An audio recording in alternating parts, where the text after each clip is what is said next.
guns and targets, by a player, for the players.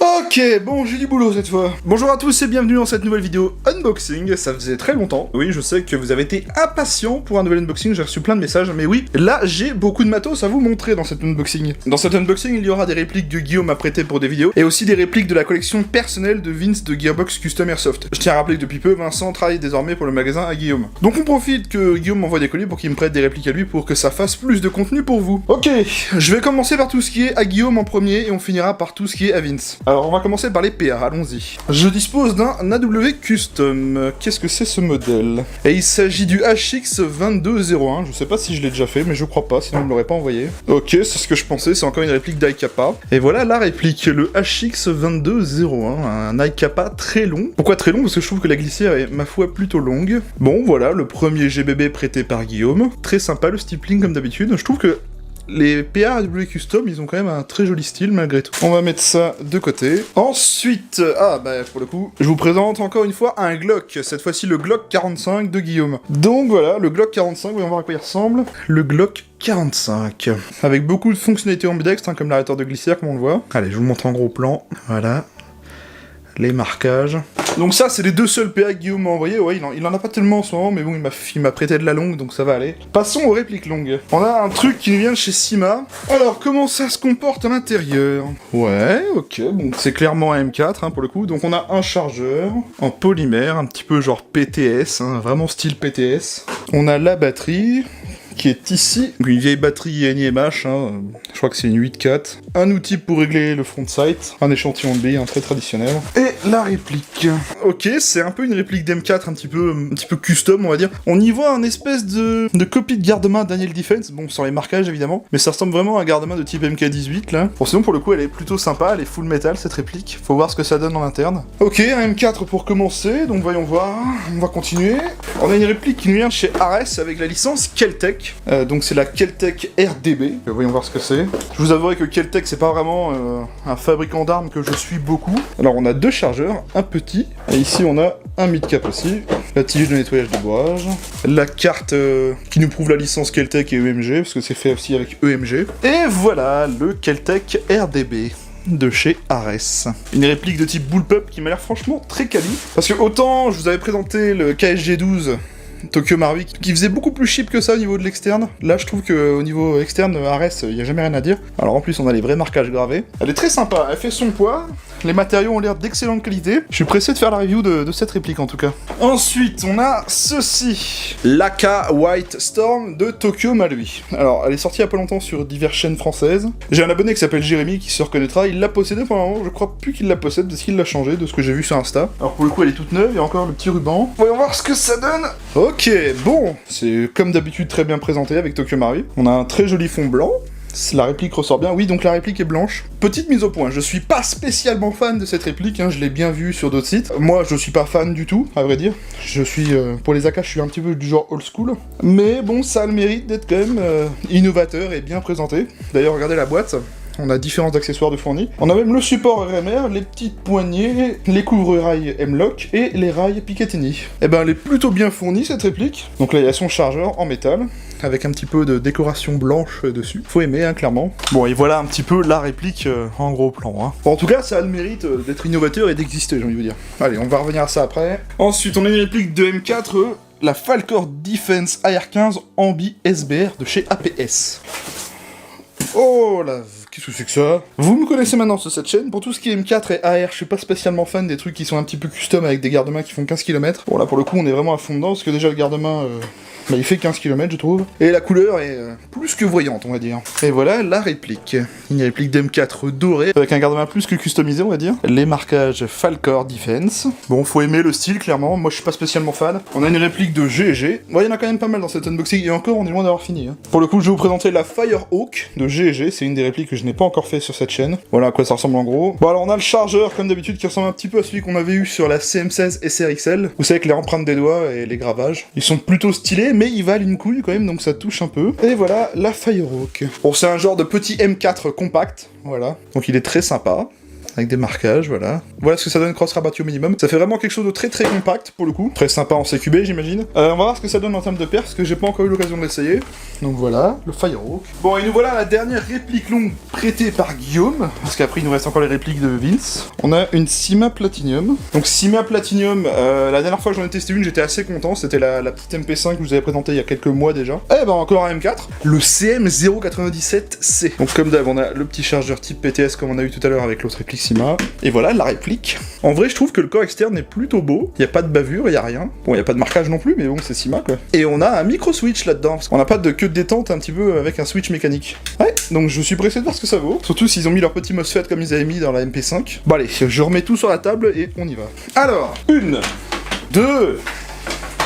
Non, je veux pas avoir cette place. 3, 4... Wow, c'est bon. 5, 6...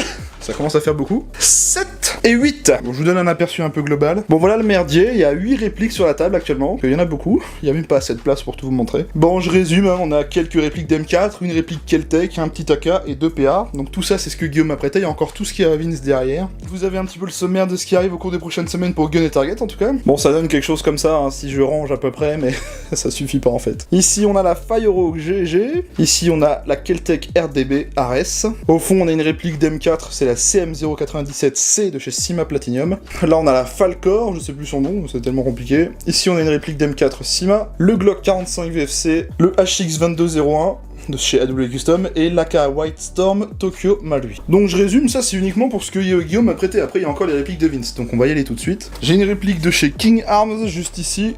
Alors voyons voir ce que c'est. Un 1911 Predator Tactical, full noir, il est très sympa. Ouais, très sympa cette réplique, hein, j'aime bien. En full noir comme ça. Ok, donc ça c'est à Vince, voici la première réplique de points qu'il m'a prêté. Le 1911 MEU de chez Tokyo Marui.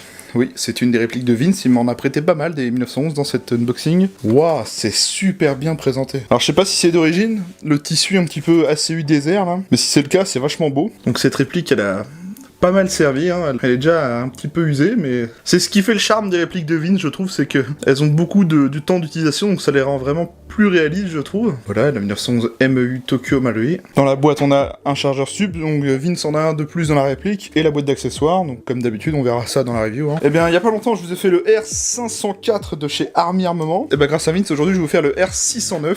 Oh, wow, cette couleur est très spéciale. Faut aimer, mais je pense que ça peut en plaire à plus d'un. Ça fait un peu un blanc argenté, STI exécutive avec un marquage très joli. La réplique est très très sympa en termes de couleur, je trouve. C'est pas souvent qu'on en voit un. Bon, et bien on essaiera ça en espérant que ça soit les mêmes perfs à peu près que ce que j'ai vu sur internet. Une des répliques que j'avais vraiment envie de faire sur cette chaîne et que je compte m'acheter moi-même, elle va être très compliquée à faire en review en tout cas. Il s'agit du Colt Government 1911, série 70, finition nickel. Donc pour ceux qui connaissent, voilà, c'est ce fameux 1911 qui a un effet un petit peu miroir. Je vais essayer de la prendre sans faire trop de traces de doigts. On voit le reflet de ce que reflète la réplique. Pour cette review, je vais être obligé d'acheter des gants en tissu pour éviter de mettre des traces de doigts dessus. Mais la réplique est très très très jolie. Vous voyez que ça reflète vraiment beaucoup. C'est très très sympa cette réplique. Moi j'ai envie de me la prendre, pas pour jouer, clairement c'est pour de la collection. Et c'est ce que fait Vince, hein, il a jamais joué avec cette réplique, c'est vraiment que de la collection. Et ça se comprend parce que j'aurais pas tellement envie de la rayer cette réplique. Donc je vais être obligé d'acheter des gants en tissu pour éviter de mettre des traces de doigts dessus. En tout cas la boîte est quand même très bien présentée avec ce tissu en velours un peu bleu là. Et pour finir dans les répliques de points à Vince, il m'a envoyé encore un autre Colt 1911 Tokyo Marui, le Colt 1911 A1 Government. Et bah c'est tout simplement la version 1911 A1, la réplique de points des soldats de l'armée américaine pendant la Seconde Guerre mondiale. C'est vraiment entre guillemets un 1911 centième anniversaire, mais version Tokyo Marui quoi. En tout cas, il est très sympa. Et puis comme d'habitude, la boîte avec le tissu vert olive là qui rappelle un petit peu tout ce qui est style militaire. Très sympa cette petite réplique. Je suis vraiment pressé de vous faire toutes les reviews de 1911 Tokyo Marui. Grâce à Vince, ça va me permettre de pouvoir les faire. Ok, donc ça c'était pour les PA. On va passer aux répliques longues. Ce ne sont que des répliques longues à Vince. La plupart sont custom, je crois qu'il y en a que une qui n'est pas upgrade, qui est full d'origine mais qui est laissée comme telle. Vous allez comprendre. Je vais commencer par ce qui me vient en premier. Hop! Je n'ai pas de boîte parce que Vince me l'a envoyé comme ça. Il s'agit du Scarel G&G, entièrement custom par Gearbox Custom Airsoft, donc par Vince. Donc il est full modifié. On verra ça à la review, je vous mettrai le détail dans la review de ce que Vince a fait dessus, pas d'inquiétude. Je vous montre en gros plan un petit peu la réplique. Scarel G&G, notez que il y avait les marquages. Voilà, l'Incest by Fenerstal. Très sympa cette réplique de Scarel. Je sais pas si vous allez voir, mais regardez bien, il y a que ça de débattement au niveau de la queue détente.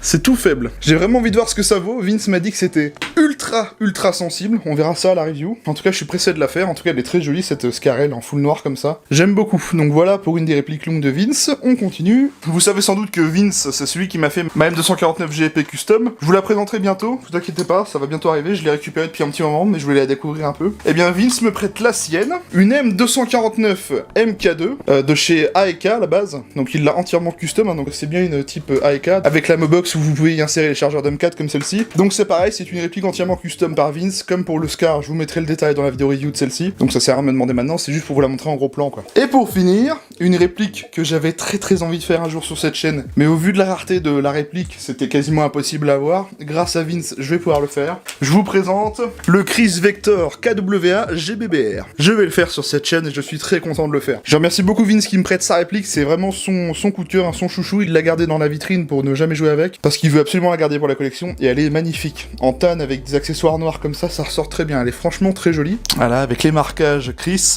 un Neotech 553. Franchement, elle est très bien équipée en plus. Je comprends pourquoi Vince fait tout pour la garder nickel. À l'heure d'aujourd'hui, les seuls Chris Vector qu'on peut trouver en airsoft, c'est le Crytek en électrique. En GBBR, ça ne se fabrique plus. Vous pouvez encore en trouver en stock dans certains magasins, mais ça vaut une fortune maintenant, mais ça n'est plus fabriqué par KWA en tout cas. C'est un peu dommage parce que j'aurais peut-être bien craqué un jour pour moi. Bien pour le coup, on arrive donc enfin à la fin de cette énorme unboxing. Hein. Pour le coup, dans la totalité, j'ai reçu 3 cartons pour un poids total de quasiment 50 kilos.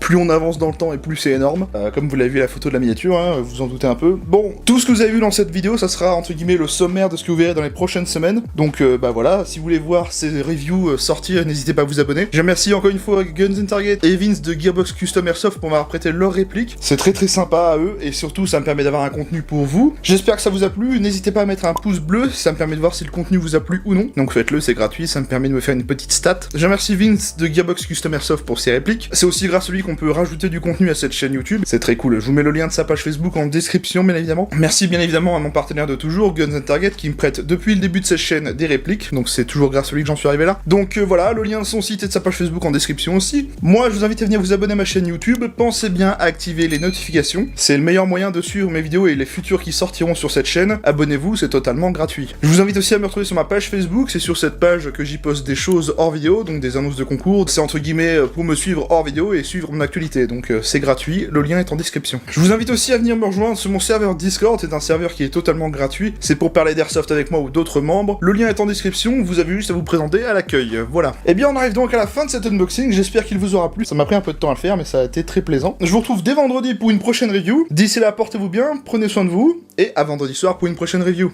Allez, salut à tous.